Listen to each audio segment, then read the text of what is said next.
बड़े पंच परमेष्ठी भगवान की जय, अनंत अनंत से परमेष्ठी भगवान की जय, भोलेनाथ के पार्श्वनाथ भगवान की जय, चंद्रपर भगवान की जय, शांतिनाथ भगवान की जय, नायक महावीर भगवान की जय, ओमकेश्वर बाहुबली भगवान की जय, 24 तीर्थंकर भगवंतों की, आचार्य श्री कुंकुम गुरुदेव की जय, आचार्य गुरुदेव श्री देवानंद जी महाराज की, मम गुरुदेव श्री जयगिरि जी महाराज की, समस्त आचार्यों की, 3 करोड़ 9 करोड़ महाराजों की, द्वादशांग की वाणी माता की जैन धर्म की जय। बोलो परम पूज्य श्री सागर महाराज की। पंच परमेष्ठी भगवान की वंदना, पंच परमेष्ठी भगवान को नमस्कार करना अर्थात उनके पद को प्राप्त करना, उनकी जैसा बनने की भावना से हम उन्हें नमस्कार करते, उनकी पूजा आराधना करते हैं। एक स्तुति के माध्यम से अपन अर्थ पर विचार करेंगे। अरिहंत सिद्ध सूर्य उपाध्याय साधु सब, अर्थ के प्रकाश मांगले तो पुकारे। कैसा है? अरंत सिद्धाचार्य उपाध्याय, सूर्य अर्थात आचार्य, उपाध्याय और सर्व साधु, ये पंच परमेष्ठी हैं। और ये कैसे? अर्थ के प्रकाशी है। अर्थ अर्थात वस्तु, अर्थ अर्थात द्रव्य, जो कि आज का हमारा ऐसे विषय जो हम प्रारंभ कर रहे हैं, आप सभी के विशेष अनुरोध पर हम द्रव्य गुण पर्याय इस विषय पर चर्चा करेंगे, जानेंगे। और इस द्रव्य का, वस्तु का प्रतिपादन करने वाले, प्ररूपण करने वाले प्रकाशक कौन है? ये पंच परमेष्ठी है, जो कि मांगलिक है, उपकार, अनंत उपकार है हमारे ऊपर उनका, कि इस वस्तु स्वरूप का कथन उनके माध्यम से हमें प्राप्त हो। और ये वस्तु स्वरूप की चर्चा, ये द्रव्य आदि की जो चर्चा है, यही कैसी है? मांगलिक है, मंगल को करने वाली है। जितनी भी चर्चा है वो सब व्यर्थ को करने वाली है। स्त्री कथा, राज कथा, चोर कथा, भोज कथा, ये सब क्या है? वी कथा है। हमारे जैन शासन में इनका कोई स्थान नहीं है। ये सब बंध के कारण है, ये सब पाप बंध के कारण है, संसार के कारण है। लेकिन इसके विरुद्ध द्रव्य की चर्चा, वस्तु की स्वरूप की चर्चा, ये सब हित करने वाली है, हमारा मंगल करने वाली है। ऐसे उपकारी अनंत सिद्ध आचार्य उपाध्याय सर्व साधु पंच परमेष्ठी, तीन को स्वरूप जान रागते हुए जो भक्ति, उनके स्वरूप को जानकर, पंच परमेष्ठी भगवान के स्वरूप को जान करके, कैसा पंच परमेष्ठी भगवान का स्वरूप है, और उनके कथनानुसार वस्तु के स्वरूप को जान करके जो स्वतः ही उनके प्रति जो राग हुआ, उनके प्रति जो प्रीति पूर्वक जो भक्ति, भक्ति हमेशा कैसे होती है? वितरागता से नहीं होती है। भक्ति सदा क्या होती है? राग पूर्वक होती है, प्रीति पूर्वक होती है। और कैसे भक्ति की? तो तीनों योगों से भक्ति, काये को नमाई, स्तुति को उचारी है। सबसे पहले तो मन से उनके प्रति समर्पण होना, और काय के द्वारा उनको वंदन करना, काय को नमन, और फिर वचन के द्वारा स्तुति को उचारी है, उनकी स्तुति की, उनकी वंदना, उनकी आराधना की। तो क्या हो गया उनकी आराधना करने से? धन्य धन्य तिन्हे काज सब आज हुए। तो उनके स्तुति वंदना से मैं धन्य धन्य हो गया, मेरे सारे कार्य सिद्ध हो गए। भगवान की स्तुति करने से, पंच परमेष्ठी भगवान की स्तुति करने से क्या हमारे घर में रोटी बन जाएगा? क्या हमारे बैंक में पैसे आ जाएंगे? क्या खाते में पैसे आ जाएंगे? क्या हमारी आवश्यकताओं की पूर्ति हो जाएगी? क्या?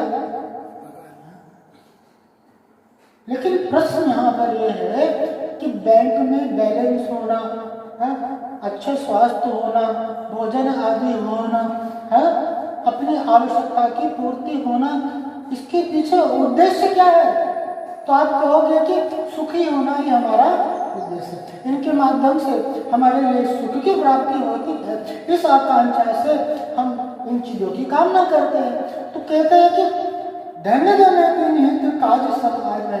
पंच परमेष्ठी भगवान की स्तुति वंदना से सब हित होता है, सारे कार्यों की सिद्धि होती है।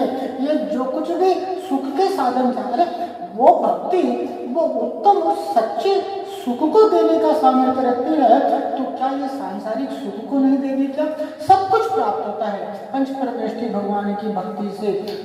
वो उत्तम सुख, वो मोक्ष सुख की प्राप्ति होती है।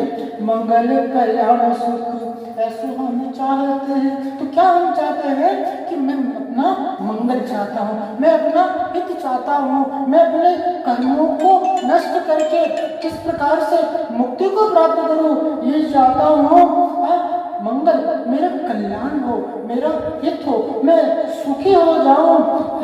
ओ मेरी ऐसी दशा जैसी तुम धारी है। और क्या ये एक सच्चा जैनी, एक सच्चा धर्मी एक ही कामना पाता है, ये प्रभु जिस पद को आपने प्राप्त किया है उस पद को मैं भी, जो दशा प्रभु, जो अवस्था आपकी हुई है वो अवस्था मैं भी प्राप्त करूं, ऐसी कामना है एक सच्चा भक्त करता है।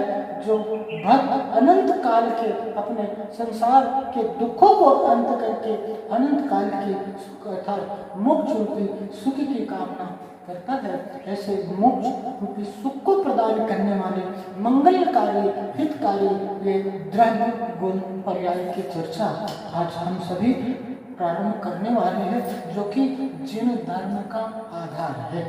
जैन धर्म को जानना अर्थात द्रव्य गुण पर्याय को जानना, जैन धर्म जैन दर्शन का परिचय अर्थात द्रव्य गुण पर्याय का परिचय, जो आज से हम प्राप्त करेंगे। आचार्य श्री कुंद स्वामी क्या कहते हैं? जो जानादि अर्हंत तब्बत गुणत्व पज्जत्तम सो जानादि अपाणम मोह खलु जाति तस्लीम। क्या कहते हैं? जो जानादि अर्हंत, जो अनंत प्रभु को, जो पंच परमेष्ठी भगवान को, जो तब्बत गुणत्व पज्जत्तम द्रव्य से गुण से पर्याय से जानता है, उनके द्रव्य स्वरूप को जानता है, उनके अनंत गुणों को जानता है और उनको पर्याय रूप जानता है, वो सो जानादि अपान। अनंत के को द्रव्य गुण पर्याय से जाना अर्थात स्वयं को उस रूप जानना, उस अनंत भगवान से अपनी तुलना करना कि जैसा द्रव्य प्रभु आपका है वैसा द्रव्य मेरा है। जो गुण आपने विद्वान है वही अनंत गुण मेरे अंदर नहीं है। जो अवस्था आपने प्राप्त की है उस अवस्था का अधिकारी मैं भी हूँ। इस प्रकार से जो अभेद रूप जो आस्था है, जानना है, वही क्या है? मोक्ष मार्ग की प्राप्ति है। जिस दिन जिस वक्त हम अनंत प्रभु से अपना मिलान करेंगे और द्रव्य गुण पर्याय से उन्हें अपने समान जानेंगे, उसी दिन से हमारा हित का मार्ग, हमारा मोक्ष का मार्ग प्रारंभ हो जाता है। द्रव्य किसे कहते हैं? परिभाषिक शब्द है, अपन विचार करेंगे। गुण और पर्याय के समूह को द्रव्य कहते हैं। तो सूत्र में 5वें अध्याय के 38वें सूत्र में आचार्य श्री उमा स्वामी ने द्रव्य की प्ररूपणा करते हुए बताया, गुण प्रयवत द्रव्य। गुण और पर्याय जहां पर हो उसे क्या कहते हैं? द्रव्य। और वह द्रव्य कितने होते हैं? 6 द्रव्य होते हैं। जीव, पुद्गल, धर्म, अधर्म, आकाश और काल। सब कुछ परिचय है, एक बार फिर दोहराएंगे।